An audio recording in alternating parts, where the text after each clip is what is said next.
歡迎來到新興消息頻道，請訂閱頻道，所以大家不要錯過當天最熱門的新聞。我們今天的時事通訊包括以下內容：逍遙前10集6位美女同台爭豔，譚松韻但凡拉胯一點，都壓不住這群女配的光芒。由譚松韻、侯明昊主演的奇幻古裝劇《逍遙》正在熱播。該劇自開播起便以反套路、奇幻女性群像高密度名場面頻頻登上熱搜，尤其是在前10集就密集登場6位風格各異的女性角色之後，觀眾討論熱度持續攀升。不少網友直言，這劇要不是譚松韻穩住女主氣場，換個人根本壓不住這一堆漂亮又有戲的女配。雙引號，這句話看似誇張，實則並不誇張。劇情底盤穩固，是《逍遙》好看的第一部。《逍遙》講述的是生性灑脫、半靈之身的少女逍遙，誤入萬妖谷後，被捲入一場橫跨人、妖、仙三界的權力與執念紛爭。她與萬妖之王紅葉從對立到並肩作戰，在查案過程中逐步揭開玉里泉背後的驚天秘密。不同於傳統古偶戀愛先行，逍遙的敘事節奏更偏向懸疑加群像加情感遞進。前期是誤入、試探與身份錯位，中期是立場對峙、價值觀碰撞，後期則逐漸走向選擇與代價。不少觀眾評價，這是少有一部戀愛是加分項，但不是唯一看點的奇幻劇。雙引號，譚松韻一人分飾兩角，是全劇最大的定海神針。寧安公主清冷克制，帶着家國血性。在100年前的時間線中，譚松韻飾演的人族公主寧安，是一個為了族群利益不惜親手刺殺妖王紅葉的決絕女性。她的眼神冷靜鋒利，幾乎沒有多餘情緒。面對犧牲時的隱忍，面對失敗時的自責，面對紅葉時複雜卻克制的情感，不少觀眾感慨，這是譚松韻少見的冷色系角色，甚至讓人忘了她一貫的甜感。雙引號，逍遙靈動、頑皮、充滿生命力的妖界打工人，而回到主線，逍遙則完全是另一種畫風，愛財、愛折騰、嘴碎，行動力極強。他的目標很現實，考上妖界編制，過逍遙日子。這種接地氣的奇幻女主，讓不少年輕觀眾產生強烈代入感。35歲演少女，譚松韻憑什麼站得住？關於年齡，一直是爭議點，但逍遙播出後，輿論幾乎一邊倒。不是看不出35歲，是根本不會去想年齡這件事。雙引號，原因主要有3點：表演狀態自然，不刻意裝嫩，孵化到精準服務角色，而非強行減齡。逍遙這個角色本身就需要少女感加煙火氣並存，尤其是她的明黃色布衣、雙環髻、水晶發飾造型，被網友狂刷。這不就是83版黃蓉的感覺嗎？雙引號，前10集6位美女登場，女性群像是逍遙的真正王牌。1.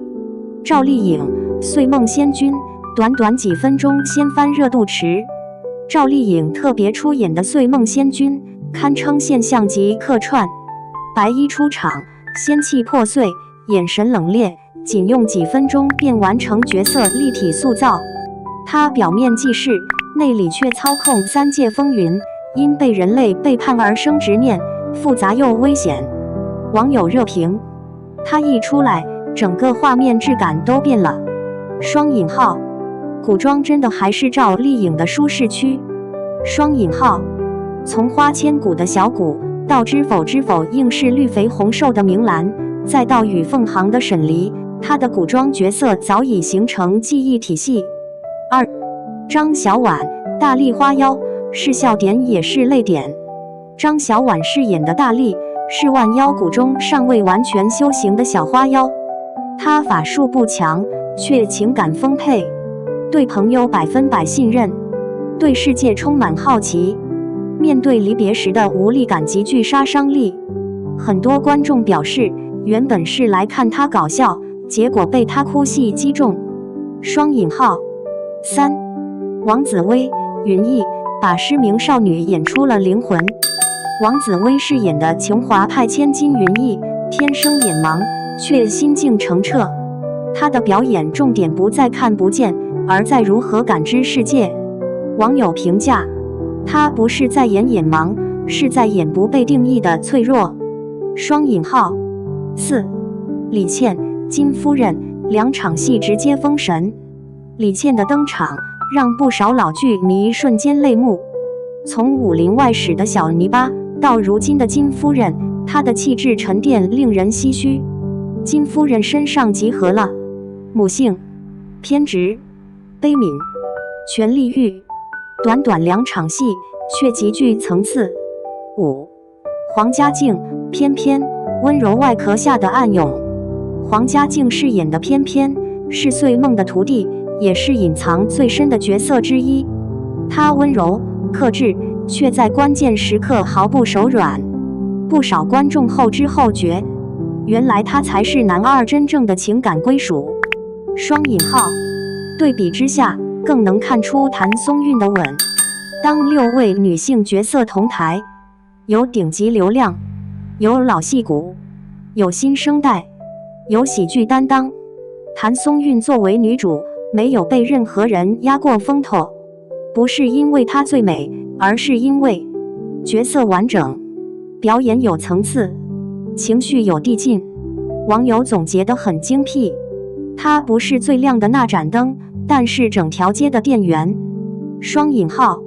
美女密集卻不互相吃戲，逍遙的群像分配到底有多難得？在國產古裝劇中，美女多從來不是天然的加分項，反而常常是翻車的前兆。觀眾這些年已經看過太多類似的情況，有的劇裡女主被配角碾壓，有的因為配角過於搶眼導致主線被不斷稀釋，還有的則是女演員個個好看，卻始終拼湊不出一個完整可信的世界觀。而逍遙最難得的地方正在於，她並沒有把女性角色當作點綴畫面的裝飾品，而是當成真正會改變劇情走向的變量。在這部劇中，每一位女性角色都不是隨意出現的，她們本身就是推動故事前進的因果點。歲夢仙君並非工具人式的客串，她是三界棋局中真正的操盤者。大力也不是單純負責可愛的吉祥物，它代表的是萬妖谷底層妖族的生存邏輯。云翊並未被塑造成傳統意義上的苦情少女，她的失明反而成為她洞察真相的另一種能力。金夫人不是臉譜化的反派，而是被犧牲的母性與信仰的集合體。至於翩翩，她更不是戀愛線的附屬品，而是被執念一步步塑造出來的另一種悲劇。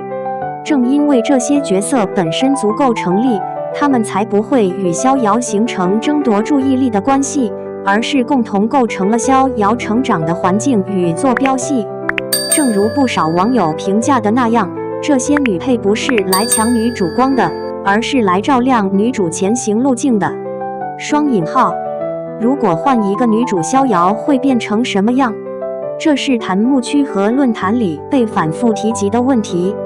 因為從配置上看，逍遙其實是一部極其容易女主失手的劇。趙麗穎級別的特別出演自帶巨大關注度，李倩這樣的老戲骨一出場就自帶歲月沉澱，張小婉擁有極強的喜劇記憶點，而王紫薇、黃家靖這類安靜型美人又極易在細節處留住觀眾視線。任何一個環節稍有失衡，都會讓觀眾的注意力迅速偏移。但最終，譚松韻並沒有被掀翻。有網友總結的既犀利又精準，她贏就贏在她不像是在演女主，而是在活逍遙。她的存在感並非來自濾鏡或刻意強調，而是扎根於角色本身。她的可愛不是靠賣萌堆砌，而是性格自然外溢的結果。她在對手戲中始終是接球的狀態，而不是只顧着自己好看。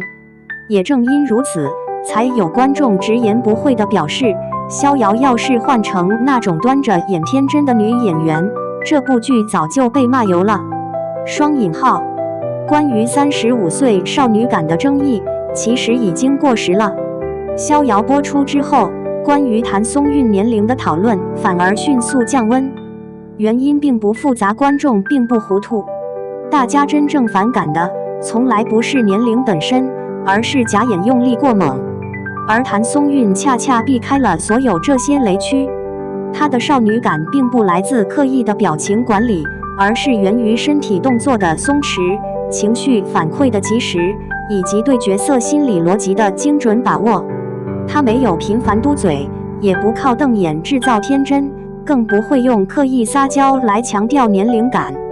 正如一條高讚評論所說，她演的不是18歲的少女，而是一個還有熱情、還有好奇心的人。而這恰恰是觀眾最容易產生共鳴的地方。橫向對比近年古裝女主，譚松韻的優勢在哪裡？如果將近幾年古裝女主做一個簡單的橫向觀察，會發現一個很有意思的現象：流量型女主往往演技不穩，容易被配角壓過；演技型女主則常常面臨年齡與角色設定之間的錯位，而氣質型女主又容易顯得不夠接地氣。相比之下，譚松韻或許不是任何一項中的天花板，但她幾乎沒有明顯短板。正如網友所說，她屬於那種你單看不會驚呼哇好美，但越看越順，越看越對的人。雙引號。而對於一部女性角色高度密集的劇來說，這種穩定、耐看、不搶戲卻始終在線的女主氣質，反而是最稀缺的。逍遙的成功，是否意味着古偶審美正在發生變化？從市場反饋來看，答案幾乎是肯定的，而且趨勢非常明顯。觀眾正在越來越清晰地表達自己的期待：女主不必完美，但一定要真實；女性角色不需要統一模板，而應各自成立；劇情更不能只靠戀愛線勉強續命。而逍遙恰好踩中了這個審美轉折點。社交平台上類似的評論不斷出現，終於不是全劇圍着男主轉了。第一次覺得女配多是加分項，每個女生都有她自己的命。雙引號寫在最後，不是誰豔壓誰，而是誰都值得被看見。再回頭看那句被反覆提及的話，譚松韻但凡拉胯一點，都壓不住漂亮女配。此刻，它更像是一句最高級的肯定，因為真正能壓住場的，從來不是外貌，而是對角色的理解，對表演的敬畏，以及對群像的尊重。逍遙目前所展現出的口碑與熱度，至少說明了一件事：觀眾願意為真誠的表演買單，也願意為真正用心構建的女性群像鼓掌。最後，不妨借用一條祝福向的熱評作為收尾，希望逍遙能一路逍遙，也希望這些女演員都能走得更遠。